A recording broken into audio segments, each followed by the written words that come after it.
All right, so we're gonna put a brand new clutch kit in the Porsche 968, and step one is the battery, so disconnect the battery. All right, first step, we're gonna remove this under tray right here. So take all the 10 millimeters out and bag them. Under tray is off. So next, we're gonna be taking out the starter. I think that's gonna be the next step. All right, got the starter out, so it's just 2 bolts right here. This one has a nut on the back. You can see where it goes right there. The other one was just a bolt in through that eye. So what I'm gonna do now is I'm gonna remove these cables and just set this off to the side. All right, took the oxygen sensor out of the exhaust right there. Next, we're gonna hit these bolts. So I'm gonna back them out, bag them, tag them, and we'll loosen this bracket right here. And we're gonna try, see if we can't just disconnect the cat and leave the rest of the exhaust. So see how that goes. All right, we got it off. So went from there, took them off the manifold, saved. I did the middle bracket last, so took it off. These 4, they were somewhat of a pain to get done, but had to use 2 13 millimeter wrenches, put an extra wrench on the end for some leverage. Little trick, broke those. I literally broke 3 of them, and 1 came out in one piece. And then save the bracket for last, and it'll keep it in place. Have a buddy hold it, and it came out. All right, so next I took out 2 bolts holding in the clutch slave cylinder. See, 1 up top, 1 down below, and went ahead, I duct taped the pin right there, just kind of wrapped around. It's beautiful work, but the idea is just to keep that rod from coming out, because I don't want to lose my clutch fluid and add a clutch bleed to the job. So there's my attempt. Should hold, and we'll see how it goes. All right, so next we're taking out all the bolts for the cover right here. We're going to take this whole section off. So we've got 1 2 3 4 5 6 7 8. We'll get this big one in a minute. 9, looks like 10.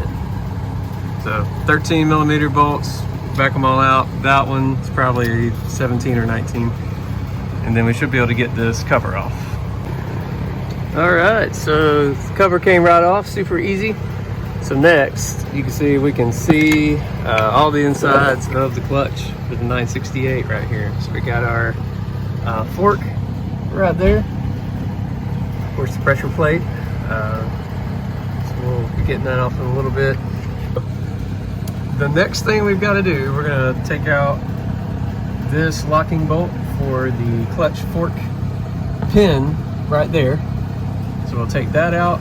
That should release it, and then we're going to thread a bolt in to that pin, and we should be able to pry or bang it out. So I'll tell you how I do it, but that's all right. This is how I'm getting the pin out. So M8 bolt threaded into the end, and then you can see I've got the pry bar on it and a 3-pound hammer and a buddy to hold the pry bar in place. So we're tapping it, and it looks like it's coming out. All right, it takes a good bit of whacking, but the pin is out, and you see this little notch right here. It's gonna be important when we put that back in again, make sure that that notch is oriented towards the lock. Sorry, moving me around right here. So when it goes back in, the notch needs to be facing towards the back of the car so that we can lock it into place. All right, next we're going to loosen this bolt right here.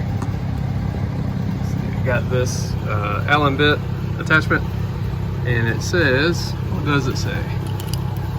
It is a, can you read it? Well, Usually they have a number on them. It's an 8. Yeah, all right, so we're gonna fit it. Like I said before, if this is not lined up for you already, like I just got lucky, then you've got to put a 24mm socket on the front of the engine and rotate it until you can access this bolt in this hole right here. You probably have a plug, gotta take the plug out. And so next we're gonna break this loose and then slide that whole assembly backwards. All right, so now I've got this bolt loose, and you can see I can slide a little bit forward and a little bit back. But I'm not sure, it feels like I should be able to go more than that. So gotta see, maybe something's catching somewhere. So I've figured out, remove that bolt completely, and then this shaft slides pretty easy. You can see it slides all the way back, and we have a good bit of room to work now. So what's coming up next is we're going to have to take out the 2 bolts for the guide tube. Let's see if I can get this light here for you. All right, there's one up top, one on the bottom. Those look like 10s. So we are gonna take those loose and slide this guide tube forward, I believe, and maybe that's gives us enough clearance. So we'll see. Also, as you can see now, the clutch fork is loose and dropped. So once you take that pin out, and it comes through these bearings right here, see how you have to orient everything so the throw-out bearings got to be oriented on that clutch fork when it goes back in. All right, so I got one bolt loose. We'll take out the next one, and then I believe we slide this guide tube forward. All right, probably should have done this earlier, but I got lucky and had my bolt lined up. So next, I need to take off this tray right here because I need to get a socket on the flywheel, or on the crankshaft, because I'm gonna have to start turning this by hand. So I need to get my timing mark found, and I'm gonna see how it lines up with the pressure plate currently, and orient my new one that way. All right, here's a look at what I was talking about with turning the crank. So I got a good torque wrench on the crank pulley. It's a 24mm, and with it on there, you can crank it to turn the flywheel. All right, so according to the shop manual, it says to mark the orientation of the pressure plate to the flywheel. So I've taken the dot that's on the pressure plate there and lined it up with a marking on the flywheel. Of course, I'm not using that pressure plate again, but you can see the bolt pattern. There's 1, 2, 3. I've got a pin right there, and then I've got those tension points right there. So on the new one, it looks like it does the same. So I got a little green dot. I get my pin right there, 3 bolts, and it's got the same orientation for the plate. So I don't see how it matters, but I'm gonna do what it says, and we'll orient this one like that one is when it goes back in. All right, so next I'm ready to pull out these bolts. They're called cheesehead bolts, and I'll show you in a second what it looks like.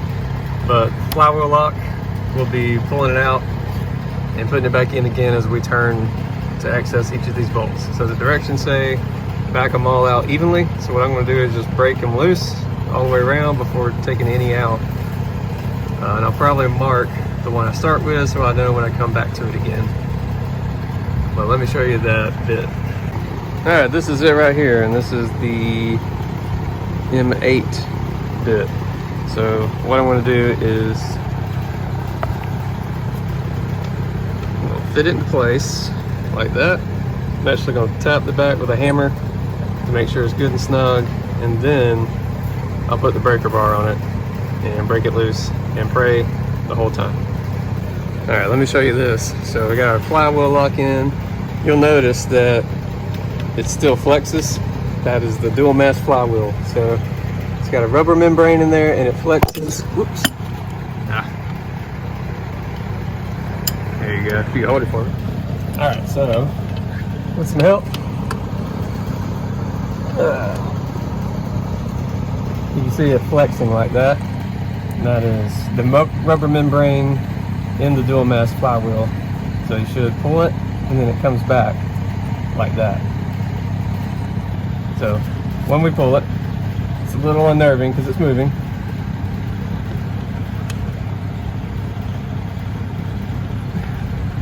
Really want to make sure that's not binding on me. Oh, that one's stripped. That one's stripped. I have to get the... Alright, we'll try this.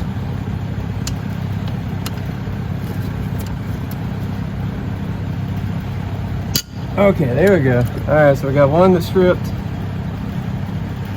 Bummer, but we should be able to get the vice grips on it. Alright, so did manage to strip one of the bolts, but with a giant set of vice grips, it came right out. So I was able to clamp on, plenty of room to work, and all is well. Alright, there we go, it's out. So I had to pry it just to get it started. You can see this clutch's disc is good and worn, but overall, that wasn't too awful. Alright, so as you can see, we're going to reuse the guide tube on this, and that's it. I'm putting a new bearing, pressure plate, and disc. So I'm going to take the guide tube out. We'll keep it, and we'll set the rest of this off to the side. Alright, so to get the pressure plate out, I just got pried on it a little bit, and then just started working around. So slid it out, and eventually was able to pop it all the way out, and it came right through that groove right there. So just stick with it, pry it a little bit, turn it, pry it, turn it, pry it, until it comes all the way out, and then pull it out. So next I got to decide if I am stopping here and reassembling, or if I'm going to pull this flywheel off and have a look at the rear seal. Alright, with the pressure plate and all out of the way, we can now fish out the clutch fork, and what we're going to do is we're going to replace these needle bearings. So I'm going to have to press these out and press new ones in with a lot of grease, and then we should have a nice, good, clean fork ready to go back in. Alright, here's a look at the flywheel now that I've got everything off. A little dusty from me working on it. It feels pretty smooth. There's a little bit of a ridge right there from it working all the way around. Any input, anything you see? I'm not a flywheel expert, so I'm not entirely sure what to be looking for. But as far as like the pressure goes, that's some good spring back. So I feel like the pressure on the wheel is great. It's just a matter of, you know, any burning or anything like that. It feels pretty smooth overall. Just said a little bitty. I can just barely feel that ridge right there all the way around. All right, tell me what you would do. Keep it, or is there any issues that you see? All right, so these were a pain to get out, the needle bearings. The way I did it, I've got a little extension that fits right inside the bearing, like so. And it's almost perfect. And what I did is basically take the extension, put it through the bearing, like so. I used this trailer hitch, basically set this on it, and I was able to kind of brace it so that this arm was sitting right there, and then it's also on the ground right here. And with some PB blaster soaking on it, I was able to drive it through. So it looks like didn't damage the fork any. was a little worried about that, but once the PB Blaster did its thing, that stuff is worth it. It penetrates and lubricated all around them. They came right out. So there you go. Now we got to get the new ones in. All right, the new ones are in, and kind of did the reverse. So used a little bit of grease to help me get these into place, and I was able to kind of tap them in. So I tried pressing, didn't seem to go as well, but tapping them in lightly with a 3-pound, they went right in. So new bearings are in place, so we'll grease them up before we stick them in, but we'll get back to the clutch now. All right, so this is actually a spare flywheel. I'm going to show you how we got this pilot bearing out. Basically took a bolt with a nut on it like this, push it through, the nut, thread it down. It's actually going to catch the back side of that pilot bearing. So let me kind of show you. It's kind of like that. Yeah.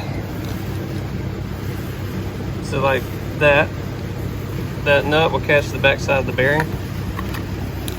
You wedge a screwdriver in to stop this nut so that you can just crank this bolt. So what we do is we crank this bolt with the screwdriver wedged in there, and as it turns, this bolt travels up and it pulled the pilot bearing straight out.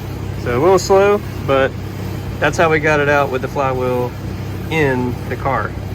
Like I said, this is a spare that I picked up, so it helps me show you. So there you go, like that.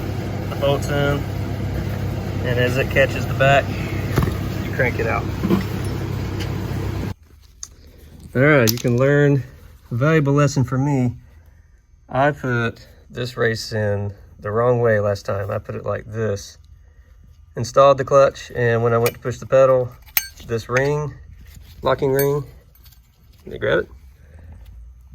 Popped out, and the whole thing was useless. So I had to pull the clutch again and put in the race the right way. So this is the old one. You can see how it's grooved on one side and flat on the other. So flat side goes down, and then you'll push down on the plate with a very strong friend, and then you'll pop the lock in around the grooved edge inside. Let me show you. Right there. That is the place where that needs to rest. Take your time and make sure it's in there all the way. All right, learn from me. Here's the old one. All right, so you got one shim on this side, and then you got this tooth piece. We've got 2 shims on this side, and then this big ring, and then you'll get the little C-clip. So I had to have a buddy push down on this good and hard, and we got that clip to set in. And so it kind of clicks in place, and you really can't see it once it's in there. That's it right there. You can see it. All right, I kind of forgot to keep videoing, but got the clutch plate back in. Here's what we had to do. So first thing, put your fork in and kind of get it, make sure it's turned the right direction. May have not done that the first time. Gonna make sure it's turned in the right direction. We slid this in place and just kind of got some bolts to just catch by finger. The way we aligned it was we took the shaft right here, remember how it slides, and I lined it up on the groove and slid it in. So it was actually our alignment tool was the shaft itself. So the shaft slides into place. Use the screwdriver to slide it all the way, use some grease, and then we got it lined up. You can see the block right here. So we'll be able to put that locking bolt in once we're done here. All right, so don't forget clutch fork in before you put the pressure plate. Make sure it's oriented right.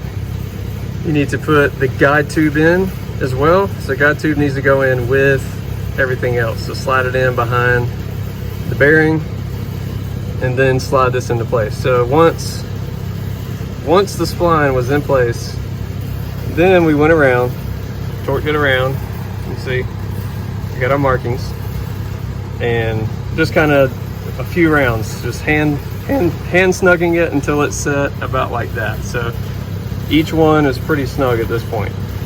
So now we're gonna go back. We're gonna take one out at a time. We're gonna blue Loctite it, snug it again, and then we're gonna torque them all to the right torque setting. All right, here we go. All right, so they're all in now. We've marked them all. 17 foot-pounds for this. This one, we put the bolt in. You can't see it right now, but that one was 59 foot-pounds. Made me nervous, so we went to about 54, got a click, and then bumped up to 59. But we are in place. So next I'm gonna get this aligned right here. Oh man. And then we should be able to bolt those in place. All right, now we're getting closer. So guide plate is bolted in right here, top and bottom. I got my red mark, so I don't really see that it matters which side faces me, but I got the same one that was there before. The fork is in place on the bearing on both sides. We've greased and driven in our pin right here. So I'll take this bolt out, I'll tighten this one down. So I've got it in by hand, and then we'll tighten it down to lock it so that thing won't go anywhere. All right, so we'll take the duct tape off, bolt the slave cylinder back in, and don't forget this little mount right here that holds the wires and the top with the washer. So all that should be good. No fluid came out, so we should not have to bleed the clutch. And you can also see the housings back on. So I did all the bolts back in reverse order. Big one's down, everything snugged in. So pretty much we are done. So all that's left to do is put in the starter. We'll slide it back in place, bolt it up, wire it up, and then reverse. We'll put in the exhaust manifold, all of that. I'm actually about to switch gears and do motor mounts. So I may or may not tag the rest of this in the video, but I'll also be making a motor mount replacement video as well. All right, here we go.